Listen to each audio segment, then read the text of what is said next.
గౌతమ్ వాళ్ళ అక్క బామ్మ ఇద్దరూ కలిసి అహల్యని ఇంట్లో నుండి గెంటేయడంతో అహల్య రోడ్డు మీద నడుచుకుంటూ ఏడుస్తూ వెళ్తూ ఉంటుంది. మరోపక్క కాశ్మీర్ వెళ్తున్న అర్జున్కి యాక్సిడెంట్ అవ్వడంతో ఇక తన తలకు బలమైన గాయం అవుతుంది.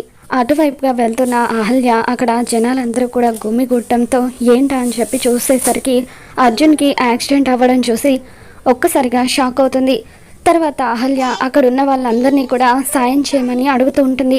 అలా అర్జున్ని హాస్పిటల్కి తీసుకువెళ్ళడానికి ఎవరు కూడా ముందుకు రాకపోవడంతో అహల్య ఏడుస్తూ అక్కడున్న తోపుడు బండి మీద అర్జున్ని పడుకోబెట్టి ఆ తోపుడు బండి మీదే అర్జున్ని హాస్పిటల్కి తీసుకుని వెళ్తూ ఉంటుంది. అర్జున్ నెమ్మదిగా స్పృహ కోల్పోతూ ఉంటాడు. ఇక దాంతో అహల్య ఏడుస్తూ, సార్ మీకేం కాదు సార్, కొంచెం ఓపిక పట్టండి సార్ అని చెప్పి అంటూ ఉంటుంది.